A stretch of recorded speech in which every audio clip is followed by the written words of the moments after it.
Hey music fans! As a roadie, I had this great opportunity to tour with all these bands. I wrote a book about my experiences on the road, and it was the #1 new release on Amazon and Bios, and it's now sold millions of copies on Kindle. I'm Joel Roadie, and this is my podcast, Party Like a Rock Star.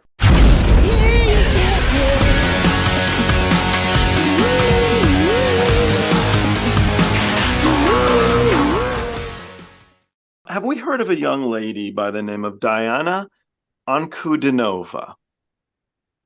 I have not. Okay. I was excited to see my friend Kevin here react with me to Diana Ankudinova. She is fantastic, and I'm very excited to see where her career takes her as she gets older and hopefully continues to sing awesome stuff. Who's Kevin? So Kevin Dorsey was the assistant musical director, the vocal director, and a background vocalist for Michael Jackson. He worked on the Bad, the Dangerous, the History, and the Michael and Friends tours. In addition, he's also worked for Stevie Wonder, Rod Stewart, Sting, Phil Collins, Quincy Jones, Aretha Franklin, Gladys Knight, Dolly Parton, Kenny Rogers, Barry Manilow, Lionel Ritchie, Kanye West, NeYo, Celine Dion, Christina Aguilera, Whitney Houston, and Elton John. He's done film and television, working on shows like The Color Purple, Forrest Gump, Oh Brother, Where Art Thou?, Ferris Bueller's Day Off, The Matrix, The Lion King, Spiderman, Law and Order, The Simpsons, The Cosby Show, The A-Team, Knight Rider, and even Star Trek. He's a great guy. I think you guys will enjoy his reactions. He really knows what he's talking about, and so it's cool always to hear someone like him fill us in, right? Espouse information. Also want to throw a shout out, a real thank you to the people at Oak and Eden. They sent me this beautiful display, right, and this wonderful bottle here to check out a bourbon. I'm very excited about it, and I appreciate it. You guys can read more about their products at oakandeden.com, and I really urge you to go do so. It's good stuff. I also now have a membership. You can join the membership to my YouTube channel at the join button below and hang out with the rest of us and do a little chatting back and forth or whatever. Let's jump into this and let's see what Kevin has to say about Diana Ankudinova. Okay, this is Diana Ankudinova, and she's doing a song called Can't Help Falling in Love. You do know the track, and you can let me know what you think of her rendition of it. Okay.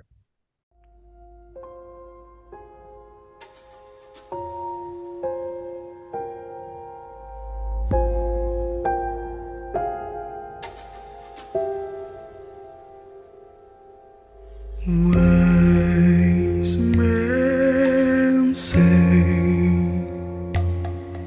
only fools rush in, but I can't help falling in love with you.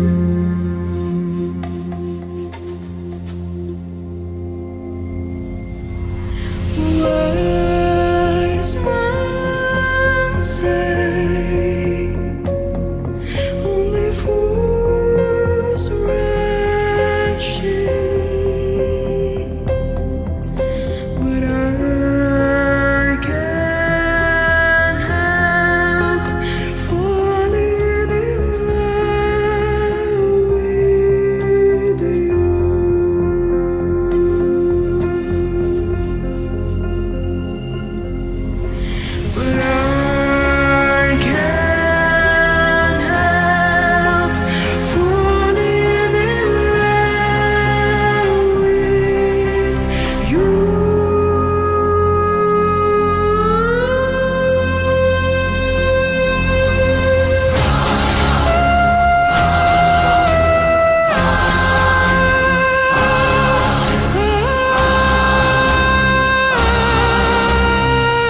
What do you think on this one? Interesting. A contralto, a female tenor, and great range. I mean, she does a lot in her falsetto when it comes to the highs, and she was she was okay. She was okay. I mean, you very seldom hear a female in that range as far as her lower octave.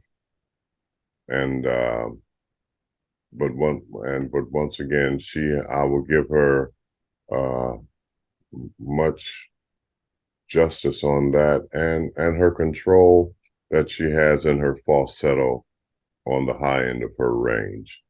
I would love to hear her where her range goes in her natural and or chest voice, but she does do and have a lot of control in her head voice. So sound nice, interesting. I like the arrangement. Didn't expect that.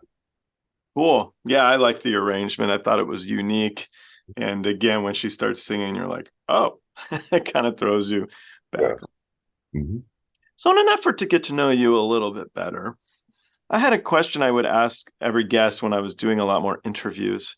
And one of the questions, it came from my friend's daughter who was in fifth grade, and she collectively with her other fifth grade girlfriends, she came up with a question that I found to be really great. It gave me the opportunity to get to know some of my guests a little better. And so the question is, and I ask you, when was the first time you felt famous? And keep in mind, it is coming from a little girl, and fame obviously has a very different annotation or connotations depending on who you're speaking to. But when was the first time you would say you felt famous in any way? You take that. I would have to say my first time feeling a sense of fame was actually even before signing my contract with Quincy Jones. And that feeling came when I auditioned for Quincy back in 1983, along with 7,000 other people from around the world, to be a member. He was putting together a supergroup of 4 people to be featured on the follow-up of his Dude album. And I did that in May of '83. And, you know, you never think you have a shot when there's 7,000 people, talented people from around the world vying for the same position that you are. But to make a long story short, out of the 7,000 going for those 4 positions, I was the first chosen of the 4. Oh, wow. And, you know, they boiled it down from 7,000 to 2,600 to 1,500 to 700 to 250. And I took it serious when it got down to 26 people. And then when I was in college and received that phone call that, hey, Kevin, this is Q, baby. Welcome to the family. Nice. That's when I first felt a sense of fame and stardom, even though I was very far from that. But that kind of makes you feel pretty good when you hit that, you know? Oh, yeah, especially because it's him. That's cool. That's a good one. All right, there's a special lady, speaking of being special, and her name is Angelina Jordan. Have you heard of her? I have not.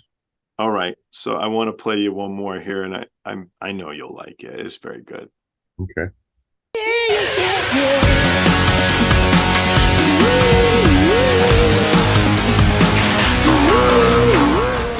Hey guys, I hope you enjoyed the show. I now have a Twitter, Instagram, TikTok, Discord, and even a Patreon.